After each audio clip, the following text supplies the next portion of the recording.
భూత్పూర్ పురపాలకం సంఘం తరఫున భూత్పూర్ ప్రజలకి నమస్కారము. ఈరోజు భారత ప్రభుత్వము చేపట్టినటువంటి స్వచ్ఛతా హీ సేవ 2024లో భాగంగా 17 తారీఖు నుంచి వివిధ కార్యక్రమాలు చేపట్టడం జరిగింది. ముఖ్యంగా ఈ కార్యక్రమంలోని భాగం ఏంటంటే, ముఖ్యంగా మన మహాత్మా గాంధీ గారు మనకు సూచించినట్టు స్వేచ్ఛ, స్వచ్ఛత అనేటివి రెండు ప్రాముఖ్యము. ఈ రెండిట్లలో స్వేచ్ఛ వచ్చి మనకు 76 సంవత్సరాలు జరిగింది. స్వచ్ఛత అనేది ఇంకా సాధించలేకపోతున్నాం. కాబట్టి భూత్పూర్ ప్రజలకు నేను మనవించే మున్సిపల్ కమిషనర్గా రిక్వెస్ట్ చేసేది ఏంటంటే, ప్రజలందరూ కూడా చెత్తను రోడ్లపై వేయరాదు. ముఖ్యంగా చెత్తను తడి చెత్త, పొడి చెత్తగా విడదీయాలి. చేసి ఆ ఇంటికి వచ్చే ఆటోకు మాత్రమే ఇవ్వాలి. ఇక్కడ కూడా ప్లాస్టిక్ను కూడా వాడకూడదు.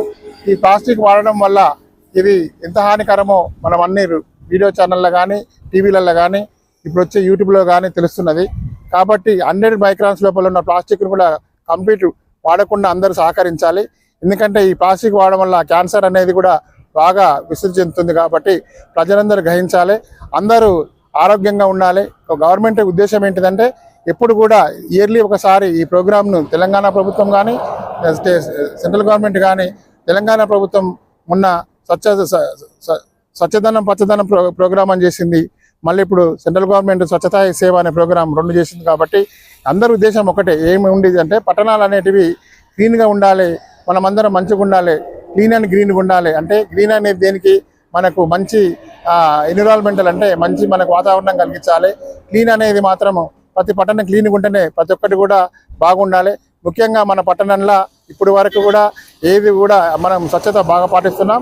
అందరం కూడా మనకు ప్రజలు సహకరించాలి. ఎందుకంటే 17,000 మంది జనాభా ఉంది, కొత్తగా ఏర్పడిన మున్సిపాలిటీ. కాబట్టి ఇక్కడ షెడ్యూల్ కూడా మనము స్వచ్ఛత, శానిటేషన్ కానీ, దోమల ఎరాడికేషన్ కానీ అన్ని కార్యక్రమాలు కూడా చేస్తున్నాం. ఇక్కడ ప్రతి కార్యక్రమంలో మా ఆర్పీలు, మా సిబ్బంది అందరూ కూడా పాల్గొని ఈ 8 రోజుల నుంచి అన్ని కార్యక్రమాలు దిగ్విజయంగా చేస్తున్నాం. అందులో భాగంగా ఇక్కడ ఈ చెరుకట్ట పైన ఒక జీబీపీ ఉండే, ఇది ఏంటంటే గార్బేజ్ వల్నరబుల్ పాయింట్. ఇక్కడ ఒక పెద్ద ఇంతకుముందు మీకు చూస్తే ఈ ఫోటో ఎట్లా చూస్తుందంటే ఎంత వల్నరబుల్ ఉండిందో, ఇప్పుడు చూస్తే దీనికి అసలు టోటల్ చేంజ్ ఉంది. కాబట్టి ప్రజలను గమనించాల్సింది ఒకటే కోరుతున్నాను, చెత్త అనేది రోడ్డు మీద పారేయద్దు. మన మున్సిపాలిటీ మన పట్టణం నీటిగా ఉండాలని కోరుకోవాలి. కాబట్టి ఖచ్చితంగా చెత్తను ప్రతి ఇంట్లో బుట్టల ద్వారా మున్సిపల్ ఆటోకే ఇవ్వాలి.